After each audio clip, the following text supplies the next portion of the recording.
자, 오늘 말씀은 오후에 주신 하나님의 말씀은 우정의 의미라는 제목으로 하나님의 말씀을 함께 나누도록 하겠습니다. 여러분, 예수님은 3년 동안 제자들과 함께 슬픔과 기쁨을 같이 하시고 여러 교훈을 함께 나누고 그렇게 이 땅에서 생애를 사시다가 제자들과 헤어질 때가 되어서 제자들을 다락방에 불러 모아서 그들에게 마지막으로 유언과 같은 그런 말씀을 하여 주셨습니다. 그 말씀을 우리는 다락방 강화라고 그렇게 알고 있습니다. 이 요한복음 13장에서 16장까지의 말씀이 다락방 강화입니다. 예수님께서 제자들을 두고 모아두시고 한참을 이야기하셨는데 그러다가 오늘 말씀 15절의 말씀을 듣고 제자들은 큰 충격에 사로잡힐 수밖에 없었습니다. 왜냐하면 15절 말씀을 보면 이렇게 말씀합니다. 이제부터는 너희를 종이라 하지 아니하리니 종은 주인이 하는 것을 알지 못함이라 너희를 친구라 하였노니 내가 내 아버지께 들은 것을 다 너희에게 알게 하였음이라. 아멘. 예수님께서 제자들을 친구다라고, 이제 종이 아니다, 너는 친구다라고 그렇게 말씀합니다. 그래서 여러분, 이 예수님을 여러분과 제가 만만한 친구라고 생각하면 안 됩니다. 그런 뜻이 아닙니다. 여기서 예수님께서 말씀하시는 친구란 의미는 모든 것을 함께 나누는 친구, 모든 것을 함께 나누는 친구라는 그런 뜻입니다. 그렇다면 오늘 말씀을 통하여 여러분과 제가 예수님과 진정으로 모든 것을 함께 나누는 그런 친구가 되기 위하여 어떻게 해야 되는지 오늘 본문의 말씀을 함께 나누어 보도록 하겠습니다. 첫째로 예수님과의 동행하는 친구가 되기 위해서는 먼저 예수님으로부터 선택을 받아야 됩니다. 여러분, 오늘 말씀 16절 말씀입니다. 자, 16절 말씀 우리 함께 한번 읽어보겠습니다. 시작. 너희가 나를 택한 것이 아니요 내가 너희를 택하여 세웠나니 이는 너희로 가서 열매를 맺게 하고 또 너희 열매가 항상 있게 하여 내 이름으로 아버지께 무엇을 구하든지 다 받게 하려 함이라. 아멘. 뭐라 말씀합니까? 너희가 나를 택한 것이 아니요 내가 너희를 택하여 세웠나니 예수님께서 우리를 택하여 주셨다. 그때부터 우리가 친구가 될 수 있는 은혜가 있게 되는 것입니다. 예수님께서 우리를 택하셔서 친구가 절대로 되지 못할 그런 우리들이 예수님의 친구가 되는 은혜를 누리게 되는 것입니다. 여기에서 우리가 눈여겨볼 것은 예수님의 선택은 세상의 선택과 완전히 다르다는 겁니다. 세상에서 친구 삼고 같이 어울리고 같이 여러 가지 일들을 감당하고 이런 일들을 하려고 할 때마다 무엇이 있느냐면은 자기의 이익을 위해서 선택하는 모습들이 참 많습니다. 그러나 예수님께서 선택하실 때에 그런 기준이 아니었습니다. 오늘 본문을 한번 보십시오. 16절을 다시 보면 이렇게 말씀합니다.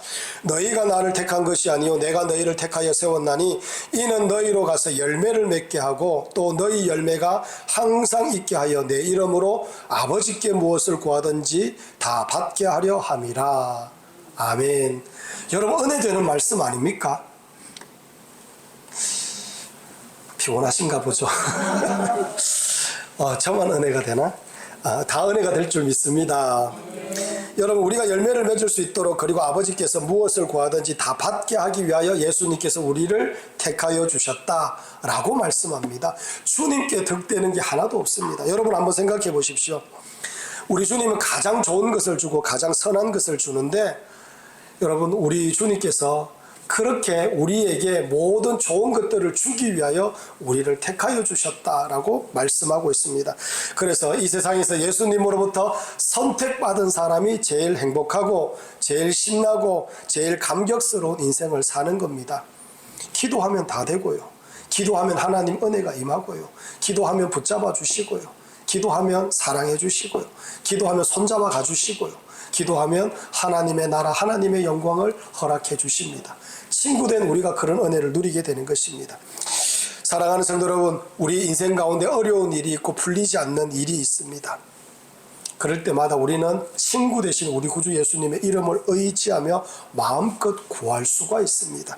그렇게 구하면 주님께서 끝까지 붙잡아 주시고 인도하여 주실 겁니다. 왜?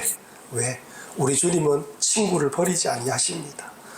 얼마나 감격스럽습니까? 그 친구 되신 우리 구주 예수님께서 끝까지 우리 손을 놓지 않으실 줄 믿습니다. 두 번째로 예수님과 동행하는 친구가 되기 위해서는 예수님과 교제가 있어야 됩니다. 여러분 15절 말씀을 우리 함께 한번 읽어보겠습니다.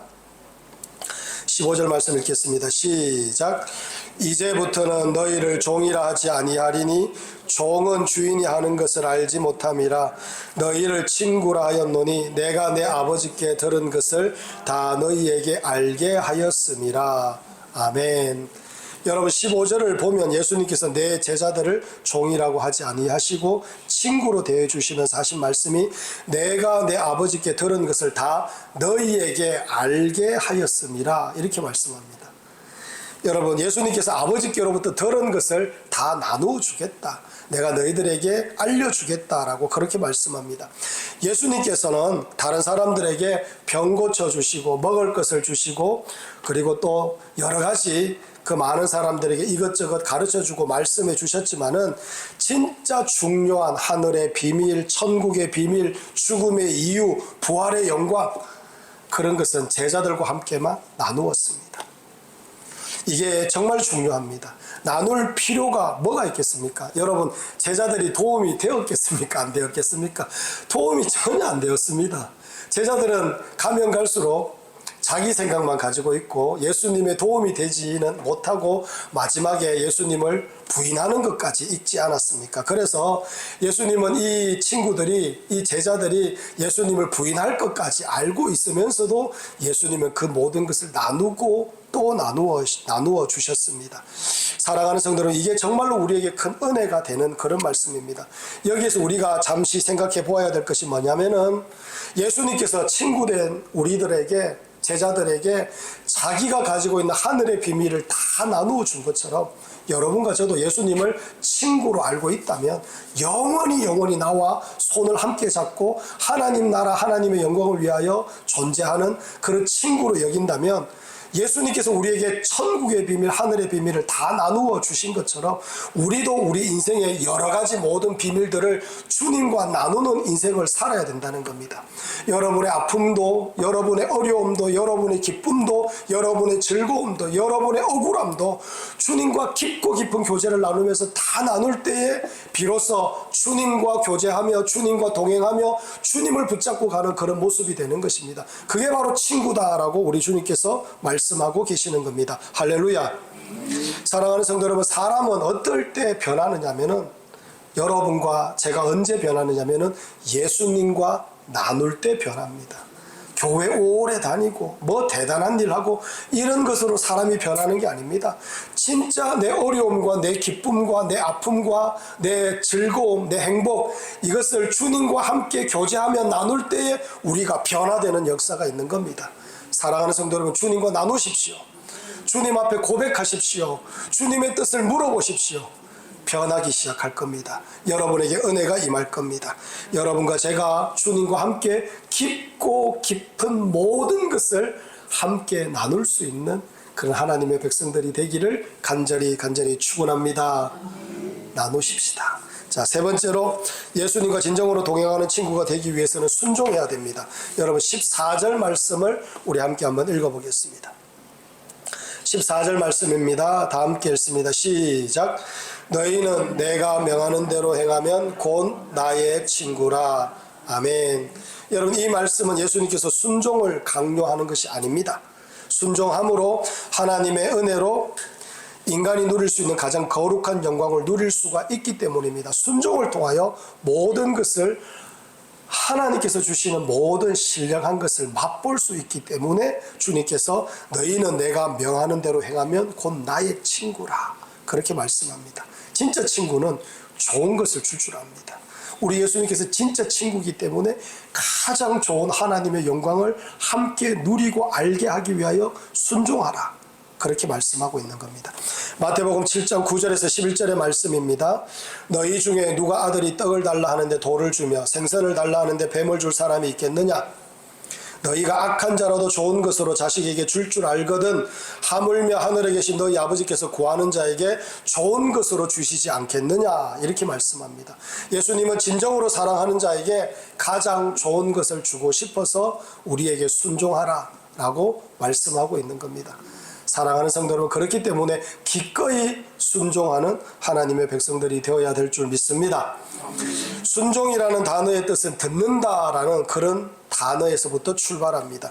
예수님께 순종하기 위하여 먼저 우리가 해야 되는 게 뭐냐면은 주님의 말씀을 먼저 잘 듣는 것에서부터 출발한다는 겁니다. 잘 들어야 됩니다. 사람들이 지위가 높아지면 듣기를 싫어합니다. 나는 듣는 자가 아니라 나는 말을 하는 자이며 다른 사람이 내 말을 들어야 된다라고 생각하는 사람들이 참 많습니다. 그렇게 생각할 때마다 점점 더 외로워지고 고집스러워지며 소위 요즘 젊은 사람들이 말하는 걸 뭐라고 하느냐면은 그런 사람들을 보고 꼰대라 그럽니다. 꼰대. 들어보셨죠? 꼰대. 말 안 통하고 고집스럽고 자기 할 말만 하고 막 이런 꼰대가 되는 겁니다. 하나님께서 우리들의 기도에 귀를 기울이십니다. 온 세상의 주인 되신 하나님께서도 우리들의 기도에 귀를 기울이시며 우리에게 듣고자 원하십니다. 여러분, 하나님도 우리 기도를 듣고자 원하시는데 우리는 당연하게 하나님께서 말씀하시는 거 들어야 되지 않겠습니까? 할렐루야. 그래서 우리 주님께서 뭐라고 말씀하느냐? 순종하라는 겁니다. 듣고 따라가라라고 우리 주님께서 말씀하고 있습니다. 사랑하는 성도 여러분, 먼저 예수님의 말씀에 순종하시기 바랍니다. 예수님의 말씀을 사랑하시면 예수님의 말씀에 통제가 되어야 됩니다. 신경질이 나고 감정이 상하고 기분이 언짢으면 지금까지 내가 듣고 알고 깨달아왔던 말씀 다 필요 없습니다. 다 뒤로 물리고 내 하고 싶은 대로 합니다. 이게 뭐가 순종입니까? 근데 그런 사람들이 정말 많아요. 내 기분 나쁘다고 치아라 이러면서 그런 사람들 많습니다. 사랑하는 성도 여러분, 그게 순종이 아닙니다. 순종은 내가 즐거울 때도 순종, 힘들 때도 순종, 아플 때도 순종, 억울할 때도 순종, 눈물 날 때도 순종하는 그런 순종이 되어야 될 줄 믿습니다. 우리 모두 다 귀를 닫지 말고 마음 문을 활짝 열고 하나님께서 말씀하시면 주의 종이 듣겠나이다. 그렇게 고백하는 하나님의 백성들이 되길 원합니다. 저를 한번 따라하겠습니다. 주님께서 말씀하시면 주의 종이 듣겠나이다. 아멘. 여러분과 제가 그렇게 주님과 아주 친한 친구가 되길 원합니다. 이 은혜가 여러분과 저의 은혜가 되기를 간절히 축원합니다. 기도하겠습니다.